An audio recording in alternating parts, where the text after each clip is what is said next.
A couple years ago, Ford promised the iconic Bronco name would return to America after a 25-year hiatus. Thankfully, last year, the company delivered on that promise, and the all-new 6th generation Bronco is here, and it has been getting a lot of favorable reviews among consumers and critics alike. Now, of course, if you guys are looking for a Bronco that can go head-to-head with the best from Jeep Rubicon, this is the Bronco that you're going to be going after. This is a 2022 Bronco Wildtrak with the standard Sasquatch package and, of course, the 2.7-liter twin-turbo V6. These used to sit at the very top of the Bronco family in terms of capability, at least until Ford introduced the 2022 Bronco Raptor, which I should be getting my hands on sometime later this year. But obviously, since this week, Ford has loaned me this Wildtrak model, I haven't had a chance to actually test out a Bronco with the Sasquatch package. So we're going to live with it on an everyday basis. We're going to test out the 2.7-liter twin-turbo engine out on the road and see what kind of fuel economy you get. At the end of this video, we're going to find out, did Ford truly build a better Jeep Wrangler for those of you who are looking for all-around capability, but also want some more on-road comfort? Stay tuned to find out.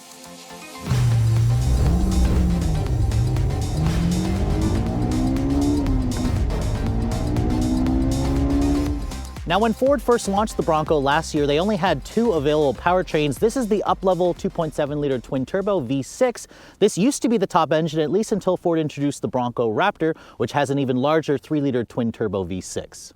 But because I haven't had a chance to show you guys the 2.7-liter V6, this is what it looks like underneath the hood. There's a lot of wires and plastic. It's not a very pretty looking engine. I actually almost wish that Ford put an engine cover over it, but you can't really argue with the numbers. It makes 330 horsepower and 415 pound-feet of torque. Those numbers are on premium gas. Premium is actually the recommended fuel for performance. If you guys put regular in it, it'll get around 310 horsepower. Now, it all goes out through a 10-speed automatic transmission, and that 10-speed will be feeding all power to all 4 wheels, which it comes standard with, of course, with all Broncos. This model here with the Sasquatch package has locking front and rear diffs.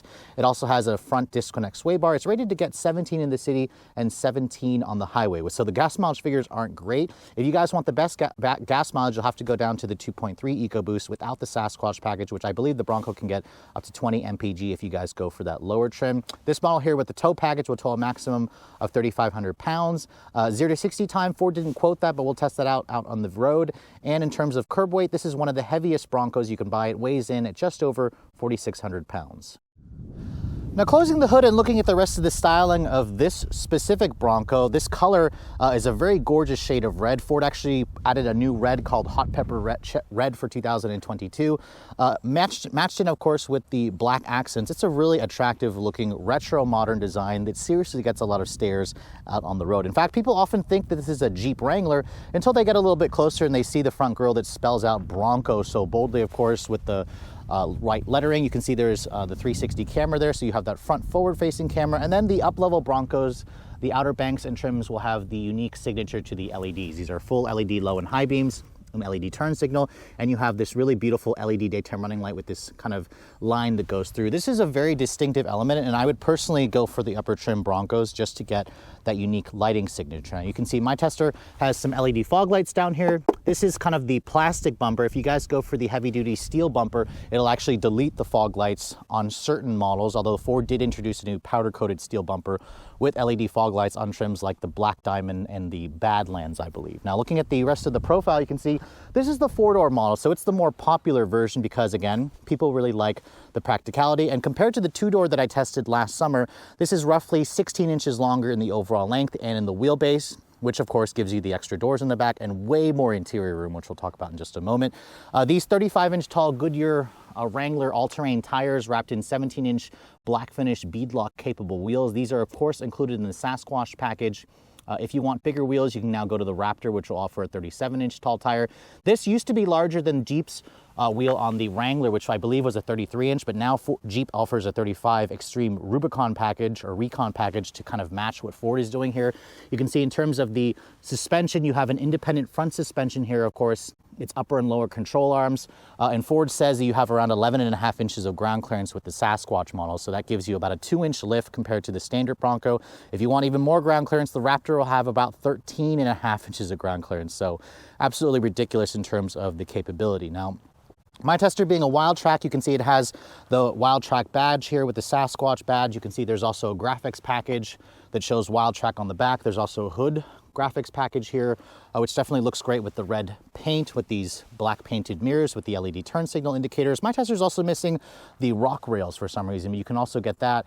And of course, you can get it with some running boards. And then my Tesla also has the molded in color hardtop. This is something that Ford was having problems with in the very early models, but you can see it looks really good with this red exterior color. You cannot get it with a full painted top like you can on a Jeep Wrangler, but that's not really a big deal for me because I think the color combination looks fantastic. Looking at the rear of the vehicle, you can see massive full-size spare with matching alloy with the same 35-inch tall tire. The up-level trims have the full LED taillights, which definitely give it a much more premium look, with the bucking horse, of course, off to the left. And then, of course, with the rear bumper, you can see this one has just kind of the plastic bumper with the integrated parking sensors, LED rear tag lights, of course, and then my Tesla also has the tow package for another $600. Now, opening up the cargo area, this is where you'd also want to go for the four-door because this swing-out gate provides a pretty good amount of space. Now, you can see this actually will open up basically almost completely 180 degrees. Now you do have to open it up this large, or you have to at least open it past this point here to actually lift open the glass here, or the rear hatch for the hard top. That allows you to get full access to the cargo area. And you can see, unlike the two-door version, this offers about 38 cubic feet of space. 38 cubic feet of space is considerably more. I believe it's like 10 to 12 more cubic feet. If you want to fold down the seats entirely, Ford says it'll expand it out to about 83 cubic feet of space. 83 cubic feet is definitely a lot. I think it's more than what you get in the Jeep Wrangler and more than what you get in a lot of mid-size SUVs like a Toyota 4Runner. Now, granted, I do want to point out that it's not quite as wide as some of those vehicles, but because of the boxy shape, it does give you plenty of space, and this is going to make the four-door even more practical versus a Jeep Wrangler and a two-door version of the Bronco. So the exterior of this Wildtrak model certainly looks properly badass, but what about the interior? Does it have something that kind of matches the exterior's brawny looks? First of all, here's the key fob for the vehicle. You can see it is the typical Ford key, but instead of the Ford logo, it has this Bronco spelled out. Although I wouldn't have been too disappointed if it had the bucking horse on here as opposed to spelling out Bronco. You can also use your Ford Pass from your phone to actually lock and unlock the vehicle, but Ford also gives you remote start on the fob, so you just push and hold, or push the lock button there and then double tap that button over there. That'll start the vehicle up, which is wonderful when it's very, very cold outside. Since we're in the middle of winter here in Pennsylvania, you can just tap that button again and that will shut the engine off. Now, as I approach the door, you can see my Tesla has the extra $110 for the keypad here. This number lock keypad Ford has been doing for years, although I don't like the way it looks here. It looks a little bit cheap. Newer Fords or other Ford models have kind of like electronic thing here on the pillar.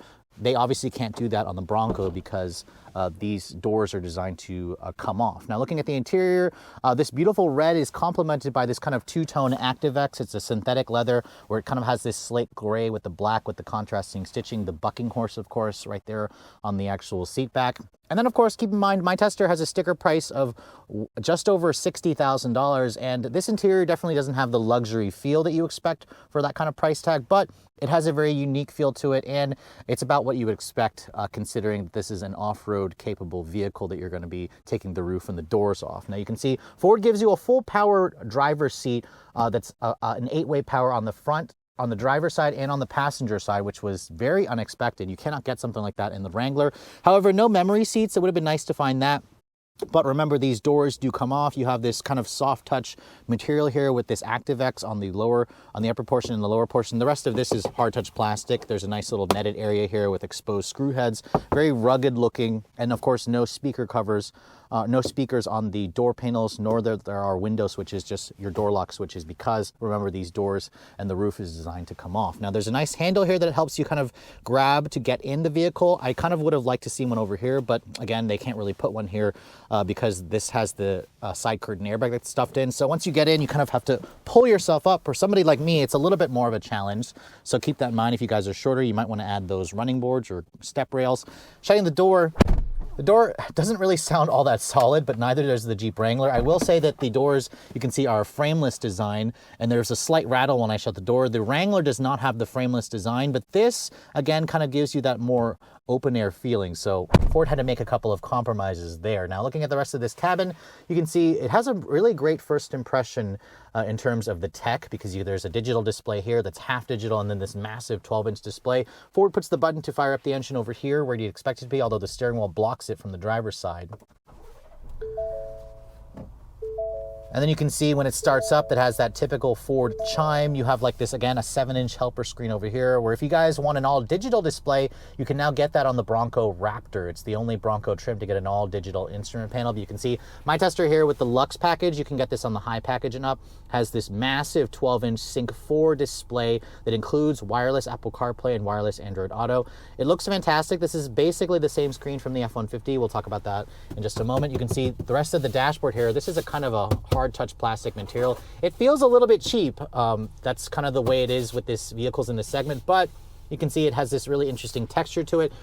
There's also Bronco, again, spelled out on the interior here, more cheap plastic down here. So again, if you're looking for high quality materials at this price point, you're not going to find it in this vehicle, but you don't really expect to find it in something like this anyways. Now looking at the steering wheel, you can see it's got your usual array of buttons here for the driver assistance. It actually has lane keep assist and adaptive cruise control. You can get adaptive cruise on a Wrangler, but forget about trying to find lane keep assist because of that recirculating ball type steering.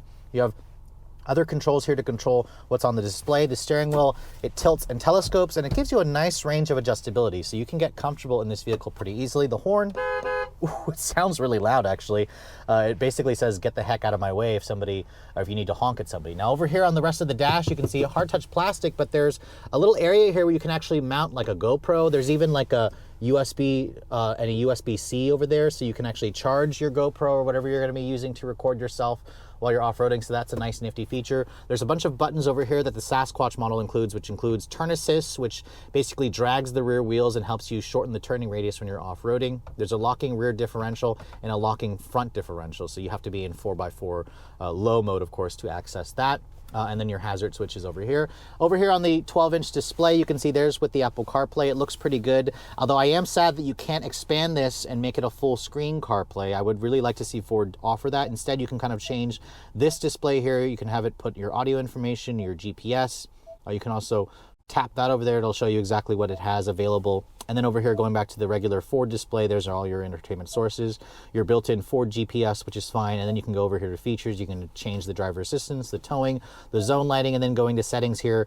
You can also adjust things like your hotspot. You can adjust vehicle settings, sound select, and you can also adjust the ambient interior lighting. The ambient lighting in this vehicle basically is just one color. It's blue, and it's nothing super fancy. So again, I wasn't expecting that in something like the Bronco. Most of you are just going to load up the CarPlay, and this works well. Sync 4 also includes over-the-air updates. So this is a very competitive system. Actually, it's more than competitive. This is bigger than what you get in the Jeep Wrangler. Now down here, you can see there's dual zone automatic climate control. You have a heated steering wheel, heated front seats, no cooled seats, although you can't really expect to find that in this segment.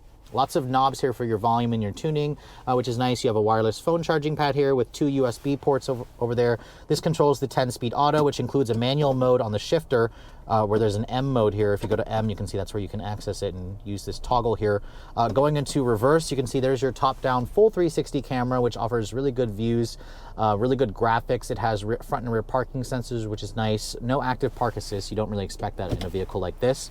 And then, of course, over here, this controls your four-wheel drive system and the drive modes. GOAT stands for goes over any terrain. So again, if I start cycling between here, you can see there's a normal, there's an eco, there's a sport, which puts it in automatic four-wheel drive. And then there's also a slippery mode, and then there's a mud and ruts, and then there's a sand mode, and then a Baja. So again, the drive modes in this vehicle are electronic, but you do have some, again, locking front and rear diffs. You have a disconnectable front sway bar, and then you can kind of adjust the four-wheel drive system here electronically, which is different versus the mechanical lever that you get in the Wrangler. So this is a little bit more high-tech. Your window controls are over here in the center, which Jeep puts them over here. I actually like them over here a little bit more. You can see it's one-touch automatic up for all four. There's a window lock here. Your mirror controls are also right here. And then you can see this is slightly padded, where if you open it up, you can see there is a good amount of storage in there. No actual USB charging ports. They're actually over here. And then these seats, you can see, are very comfortable and supportive. I like the ActiveX. These are an optional $2,200. I'd highly recommend going for this as opposed to the cloth. This is going to be better for keeping it clean because it'll repel water and dirt and whatnot. And then you can see, looking at the glove box, it's a bin style. It's damped but not lined with felt. And then above me, there is some LED lighting in the cabin, which is great. And then these roof panels do come off along with this single panel by itself. and then you could have to take off the back panel, which is a 2-person job. So overall, the interior of the Bronco obviously doesn't have the luxury feel for $60,000, but you have all the off-road gear, you have great tech, it's comfortable, it's really easy to see out of, it has great driver assistance tech, lots of storage in this vehicle, and it definitely feels wider versus a Wrangler, and it feels more comfortable for me. And in terms of the safety, I do like how Ford puts curtain airbags stuffed into the actual roll cage. Jeep, I believe, does not do that. Instead, they just give you side airbags in the seat. Let's take a look at the back seat of the 4-door Bronco. You can see if you actually have to carry adults back here, you're gonna wanna go for the 4-door because Ford says you get around 36.5 inches of legroom back here. That's about an inch more than versus what you get in the 2-door. You can see the doors also come off. They have the same kind of soft touch material on the upper and the lower portion here for your armrests. This seat also folds down if you need to expand the cargo area by kind of pulling on this. You can see it folds down, not completely flat, but almost completely flat, and it really expands it out. And you probably need to fold down that headrest there. If you push that, that'll fold it down. That'll help with folding the seat down. Now getting back here, there's a nice handle to kind of help short people like myself get into this vehicle. But once you're in here, you can see shutting the door, there is a good amount of space. In fact, the seat sits up pretty high. There are no rear seat vents back here, which I didn't expect to find. You do have 2 USB charging ports, an actual power outlet here, and then you have your window controls over here. This area reminds you not to be stepping over there if you guys are trying to stick your head out the roof, but you can see in terms of map pockets or storage pocket, Ford gives you 2. You also have an armrest here that folds down that gives you 2 cup holders. It's a pretty small armrest, honestly, but the vehicle's body is wide enough where you could fit 3 people across. In terms of legroom, it's not bad, although I feel like the last Jeep Wrangler 4-door that I sat in had a little bit more space. These seats don't actually move slide backward anymore, but they do offer a slight recline feature, which is nice. But overall, the backseat of the Bronco is certainly usable for adults, but just know that if you require more space, you're probably going to want to stick with a conventional SUV. But this does feel like it has more room than a 4Runner, but I think the last Jeep Wrangler 4-door felt like it had a little more legroom to me. So here we are in the 2022 Bronco 4-door Wildtrak with the 2.7 liter twin turbocharged V6. Now I want to first mention that in this video, I'm going to mostly just drive this vehicle on road. I mean, yes, I could take it off-roading, but my good friends over at TFL, the Fast Lane Car, they own one of these vehicles, and they honestly have done some great videos off-roading, so I just didn't have the time to do look for a really good trail for this vehicle. But primarily Bronco owners are still going to be driving this thing on road, and this is where this vehicle truly shines because of the independent front suspension and the rack and pinion type steering. I haven't had a chance to test out the V6 with the Sasquatch package, so now's my chance to obviously do a 0 to 60 performance test with this vehicle, and I'm excited to see what it can do because it does deliver 330 horsepower. Let me go ahead and turn the traction control off, put it in sport mode here. It's in 4-wheel drive automatic right now. Ooh, this thing's pretty fast. Okay, 0 to 60 in 6.11 seconds, which is not bad. It is a good deal faster. I believe about 1.5 seconds faster versus the Black Diamond that I had with the 2.3 liter EcoBoost and the 7-speed, or it's technically a 6-speed manual with a crawler ratio. This is properly fast. It feels like it is way faster than the Pentastar equipped Wrangler or the 2 liter turbo equipped Wrangler with the E-Assist. However, the plug-in hybrid Wrangler and obviously the Wrangler 392 is going to be faster. Keep in mind, the Bronco Raptor is coming later this year, and that'll have like an extra 100 or 70 plus horsepower versus this model. I'll be curious to see what it does. Remember, these vehicles aren't really set up to do incredibly fast 0 to 60s because of the off-road tires and whatnot, but let's go ahead and try it one more time and see if I can get something similar. This time I'm just going to floor it. I'm not going to brake torque it. Definitely want to brake torque it because it felt a little bit of lag there. 6.51 seconds there without brake torquing. So I'll take the 6.2 seconds somewhere around the middle of there, which is pretty quick. For a vehicle that weighs 4,600 pounds, this is excellent acceleration, and I don't think you're going to need any more. I also like the sound of this V6. It has some kind of an augmented sound to it, but I think it sounds good. It sounds a lot meatier and a lot more aggressive versus the 4-cylinder turbo, which the 2.3 EcoBoost has plenty of power, although I haven't had a chance to drive the 2.3 with the 10-speed auto. This 10-speed is a Ford design transmission, and Ford has really been improving it over the years versus my first encounter in an F-150. Just put my foot down here in sport mode, you can feel the back end actually got a little sideways there. I felt it twitch a little bit. But the transmission is super quick to respond. No paddles on the wheel, which I'm okay with. This is a Bronco. You're not going to be driving this vehicle in that kind of a sporty manner. But you know what? When you drive this car on the road, which is where people are going to be driving Broncos primarily. And yes, I know this vehicle is amazing off-road. It's not quite as capable as the craziest offerings from Jeep because of that independent front suspension. Doesn't have quite as much wheel articulation, but I'm okay with that with the trade-off because this vehicle still can do anything a 4Runner can do, basically anything a Wrangler can do, but what it does is it does it out on the road better than both of those vehicles. This actually feels more comfortable to me than the last 4Runner TRD Pro that I drove, and way better than a Wrangler with any of the packages. The Rubicon's the worst, but the beauty about this vehicle is the steering. It's obviously tuned for off-roading, but it's so much more precise, and it's not quite as slow feeling as the one in the Wrangler. And then the other thing about this vehicle is the suspension. The front suspension that's independent really gives you a much more comfortable ride quality. It feels like I'm driving a conventional SUV, not like a car-based SUV. You can still tell this is a truck-based SUV because of the live axle in the back. If you hit a bump over certain or terrible parts of the road, you will feel that live axle. But the cool thing about the Sasquatch package is we have the increased ground clearance, we have the additional skid plates, we have the unique suspension tuning, we have these 35-inch mud terrain Goodyear beadlock capable wheels, and it makes you feel unstoppable when you're out on the road. You feel like you could hit any pothole, you can run over any curb. You have this amazing commanding view of the road that feels like it gives me the feeling that I'm in like a Jeep. However, it just has the road manners that a Jeep wishes it has, and it has that because of the upgraded technology Ford has with the independent suspension. Like I said, I can't stop mentioning that, and of course the steering in this vehicle, which is worlds better. Put my foot down there, you can feel, God, this thing is just really responsive. I love this 10-speed auto. It's so good. It is better versus the 8-speed auto in the last Wrangler that I tested. Way better than the Pentastar V6 and the 2-liter the 2-liter turbo without the e-assist, e-torque hybrid system.